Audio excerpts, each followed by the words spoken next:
அண்ணாமலை இங்கேயே தான் இருப்பான். எப்ப வரைக்கும் இருப்பானா, அறிவாலயத்தில் இருக்கக்கூடிய ஒரு செங்கலையும் உருவி எடுக்கும் வரை இங்க இருப்பான். உருவி எடுக்கும் வரை. இந்த ஊழல் பெருச்சாளிகள் 35 அமைச்சர்கள் ஊழல் பெருச்சாளிகள் 2026 சிறைக்கு செல்வதை பார்ப்பதற்கு இந்த அண்ணாமலை இருப்பான். இதுல முதலமைச்சர் இருட்டு கடைக்கு போறார். திருநெல்வேலி இருட்டு கடை. அல்வா எப்படி இருக்கு? நல்லா இருக்கு.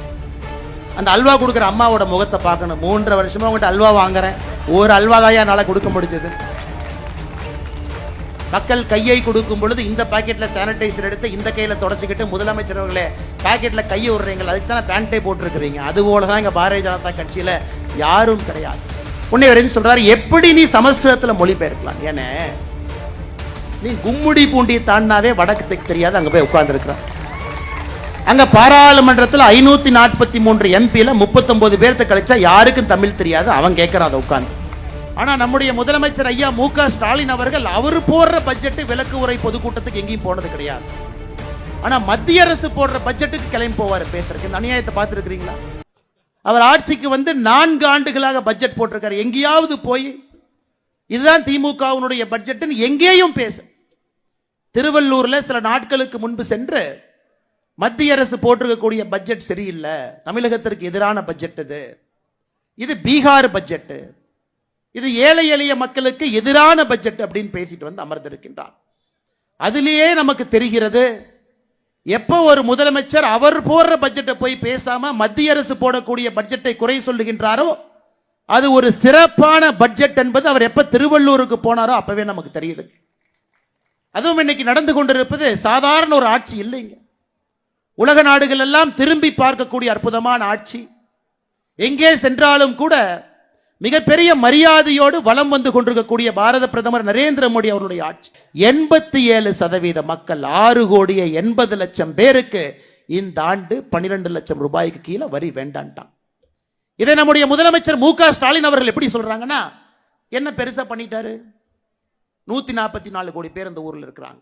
இந்த நாட்டில் 2% மக்களுக்கு வரி இது கொடுத்திருக்கிறாங்க, வரி கட்ட வேண்டாம். இது சாதனையா அப்படிங்கிறார் முதலமைச்சர். முதலமைச்சர் அவர்களே, நீங்க வீட்டில் போய் கடைக்கு போய் பால் பாக்கெட் வாங்கினா உங்களுக்கு அவங்க கஷ்டம் தெரியும், நியூஸ் பேப்பர் வாங்கினா கஷ்டம் தெரியும். நீங்க டிஃபெண்டர் கார்ல மகன் நடத்தக்கூடிய மிகப்பெரிய நிறுவனம், கோடி கோடியாக சம்பாதனை இருக்கக்கூடிய முதலமைச்சர் அவர்களுக்கு நடுத்தர மக்களுடைய வலி எப்படி தெரியும்? முதலமைச்சர் மு.க. ஸ்டாலின் ஐயா அவர்களே, ஒரே வார்த்தையில கொச்சப்படுத்திட்டு போயிட்டீங்க. ஒரே வார்த்தையில 2% மக்கள் பயனடைகின்றார்கள் என்று சொல்வதை விட வரி செலுத்தக்கூடியவர்கள் 87% மக்கள் பயனடைகின்றார்கள். இது நடுத்தர மக்களுக்கு கிடைத்திருக்கக்கூடிய மிகப்பெரிய பரிசு. இன்னைக்கு தமிழ்நாட்டில் எத்தனை பேர் பயனடைஞ்சிருக்கிறாங்க? இன்னும் முழுமையாக நம்மிடம் அந்த நம்பர் இல்லை அப்படின்னா கூடங்க, குறைந்தபட்சம் 60 லட்சம் பேர் தமிழ்நாட்டில் மட்டுமே, குறைந்தபட்சம் 60 லட்சம் பேர். 60 லட்சம் பேருக்கு மேல இந்த ஆண்டு மத்திய அரசு 12 லட்சம் ரூபாய் வரை வரி செலுத்த வேண்டாம் என்று சொன்னதன் காரணமாக குறைந்தபட்சம் 60 லட்சம் பேர் பயனடைந்திருக்கிறாங்க. இன்னைக்கு முதலமைச்சர் இதோடு நிற்கலீங்க, இன்னும் முன்னாடி போறார். எங்களுக்கு நீங்க பட்ஜெட்டே கொடுக்கல, இந்த பட்ஜெட்ல பாத்தீங்கன்னா 5 முறை பீகார் பீகார் பீகார்னு சொன்னீங்க, அதனால் இது பேரு பீகார் பட்ஜெட். முதலமைச்சர் அவர்களே, 10 ஆண்டு காலம் நீங்க யூபிஏ அரசில் இருந்தீங்க. 2004-05 பட்ஜெட்ல தமிழ்நாடு என்கின்ற வார்த்தையை சொல்லல, 2005-06 தமிழ்நாடு என்கின்ற வார்த்தையை சொல்லல, 2006-07 தமிழ்நாடு என்கின்ற வார்த்தையை சொல்லல, 2007-08 ஒரே முறை தமிழ்நாடு என்கின்ற வார்த்தையை சொன்னீங்க, 54 கோடி ரூபாய் ஒதுக்கி இருந்தீங்க. 9 ஒரு முறை தமிழ்நாடு என்கின்ற வார்த்தையை பயன்படுத்தினீங்க, 300 கோடி. 2011-12 தமிழ்நாடு என்கின்ற வார்த்தையை சொல்லல, 2012-13 தமிழ்நாடு என்கின்ற வார்த்தையை சொல்லல. மொத்தமாக 10 ஆண்டுகள்ல 5 முறை பட்ஜெட்ல தமிழ்நாடு என்கின்ற வார்த்தை. நீங்கள் ஆட்சியிலிருந்து யூபிஏல சொன்னீங்க, தமிழ்நாடு என்கின்ற வார்த்தைக்கு மொத்தமாக ஒதுக்கப்பட்ட நிதி 8054 கோடி. நாம் ஆட்சிக்கு வந்த பிறகு இந்த 11 பட்ஜெட்ல தமிழ்நாடு என்கின்ற வார்த்தை எங்கெல்லாம் பயன்படுத்தி இருக்கின்றோமோ மொத்தமாக ஒதுக்கப்பட்டிருக்கக்கூடிய நிதி 1,68,585 கோடி. முதலமைச்சர் அவர்களே, 10 ஆண்டு கால வெறும் தமிழ்நாடுன்னு 5 முறை சொல்லி 8000 கோடி எங்கே? 11 ஆண்டுகள்ல நிதிநிலை அறிக்கையில தமிழ்நாடு என்று சொல்லி 1,68,585 கோடி. எங்க பட்ஜெட் இல்லைங்கய்யா தமிழ்நாடு என்கின்ற வார்த்தை இல்ல. ஆனா தமிழ்நாட்டுக்கு எவ்வளவு கொடுத்திருக்கிறாங்க? இந்த ஆண்டை விட்டுருங்கய்யா, இந்த ஆண்டு நான் பேசவே விரும்புகிறேன். 2021, 22, 23, 24 4 ஆண்டுகள் எடுத்துக்கலாம். நீங்க ஆட்சிக்கு 21ல வந்தீங்க. நீங்க 4 ஆண்டுகள்ல வந்த பிறகு பெருசா எதுவும் பேசலீங்க ஐயா. மத்திய அரசனுடைய டாப் 10 திட்டங்கள், முதல் 10 திட்டங்கள் 4 ஆண்டுகள்ல எவ்வளவு பணம் வந்திருக்குன்னு மட்டும் பாருங்க. 100 நாள் வேலை வாய்ப்பு திட்டம் முழுவதுமாக மத்திய அரசு கொடுக்கின்ற பணம் 4 ஆண்டுகள்ல 38,641 கோடி. விவசாய கௌரவ நிதி PM கிசான் 4 ஆண்டுகள்ல 6,209 கோடி. சமகிரக சிக்ஷா இப்ப பிரச்சனை ஆகிட்டு இருக்கு, அதை நம்ம பின்னாடி பேசுறேங்க ஐயா, 5,880 கோடி. குழந்தைகளுடைய ஊட்டச்சத்தை உறுதி செய்யக்கூடிய திட்டம் போஷன் அபியான் 2,796 கோடி.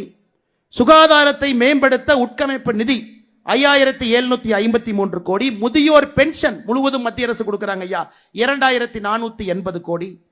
உங்களை பொறுத்தவரை என்ன, மாநில அரசுக்கு நேரடியா வரக்கூடிய நிதி மட்டும்தான் கணக்கு. அதனால்தான் நான் சொன்னேன், முதலமைச்சர் அவர்களே ஒரு மாநிலத்தை பொய் பிரச்சாரம் மேடையிலே பொய் பேச ஆரம்பித்தால் எப்படிங்க ஐயா நாம உண்மை பேசி மக்கள்கிட்ட அதை எடுத்துட்டு போறது? முதலமைச்சரே பேசுறார், வேற யாரு பேசினா கூட பரவாயில்ல.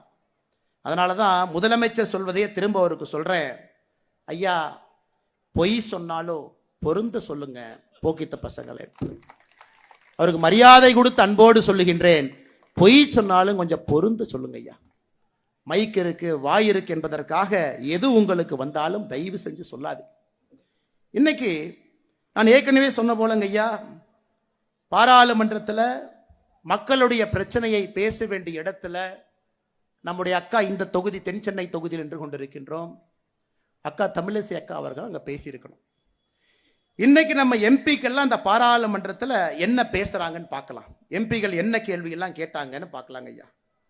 ஒரு எம்பி கேள்வி கேட்கிறாரு, அஸ்ஸாம்ல கொலங்கன்பார் கிப்பன் வைல்ட் லைஃப் சாங்சுரியில ஆயில் ட்ரில்லிங் பண்றீங்களா இல்லையா? விளங்குச்சு. தமிழச்சி அக்கா இந்த தொகுதி எம்பி அவங்க கேட்கிறாங்க, மினிஸ்ட்ரி ஆஃப் கார்ப்பரேட் அஃபேர்ஸ் வெப்சைட்ல ஒரு குளறுபடி இருக்கு, எப்ப சரி செய்வீங்க?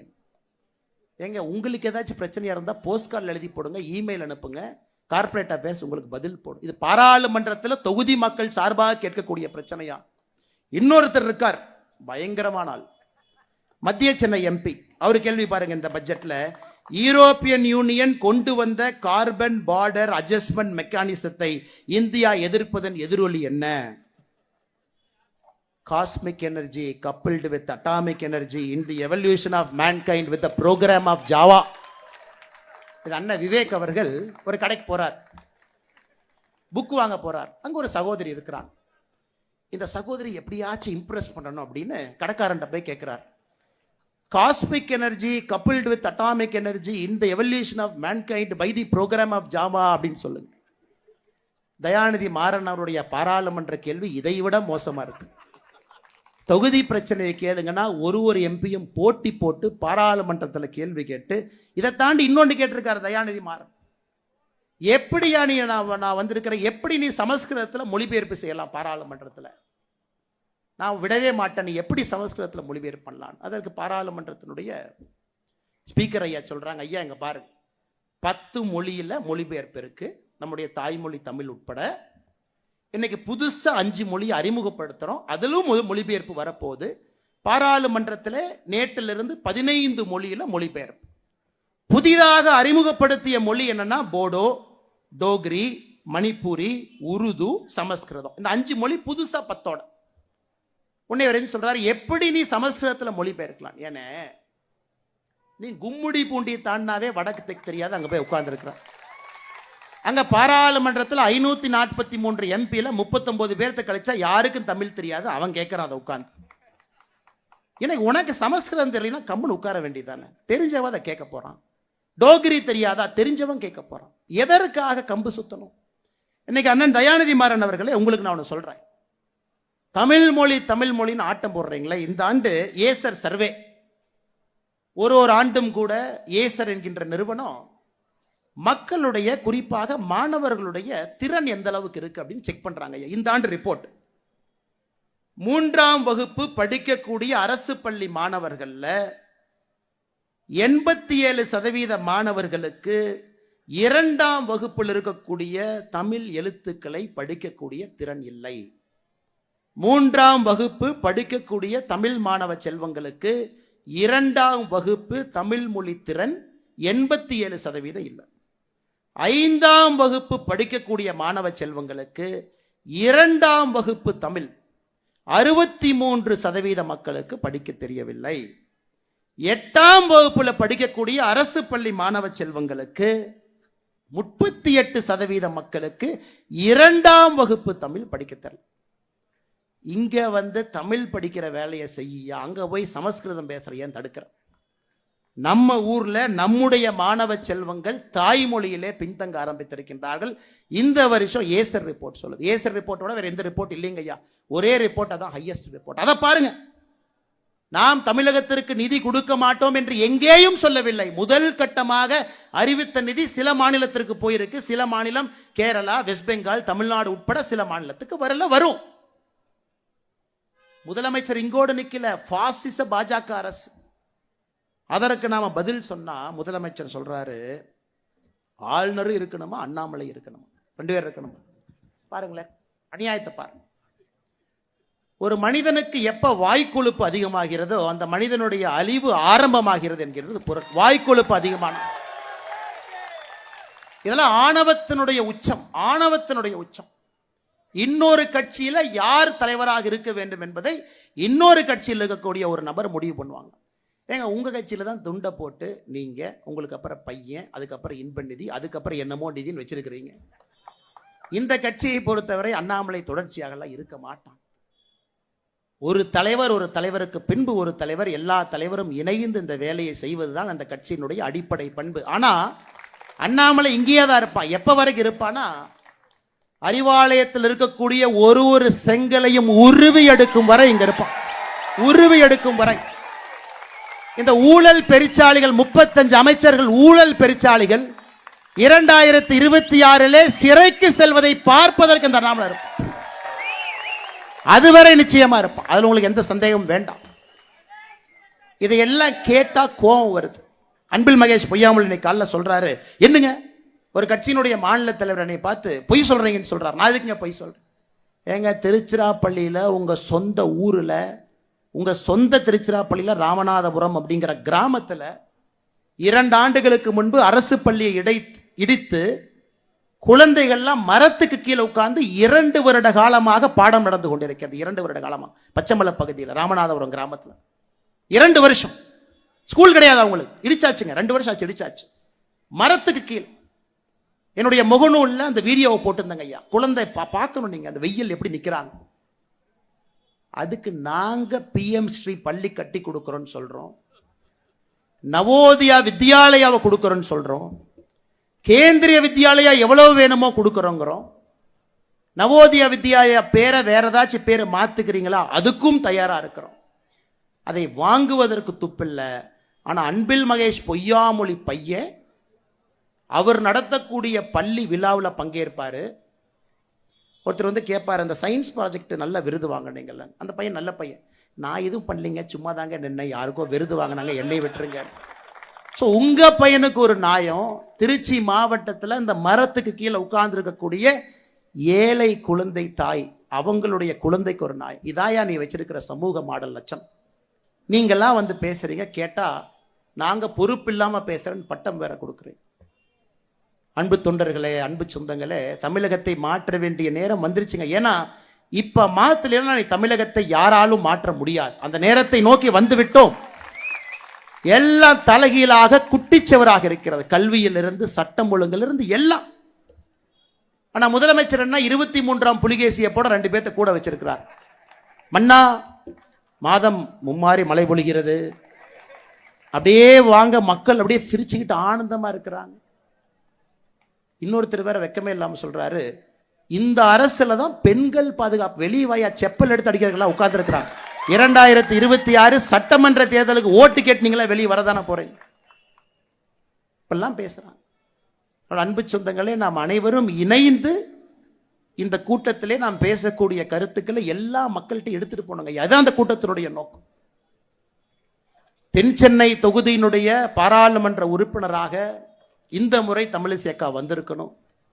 எல்லாம் பெரிய மனதோடு இத்தனை லட்சம் வாக்குகளை வாரி இழைச்சி. உங்களுக்கு தெரியும், வெற்றி என்பது தாமதப்பட்டிருக்கிறதோ தவிர வெற்றி என்பது வராம போகலைங்க ஐயா, தாமதப்பட்டிருக்கிறது அவ்வளவு.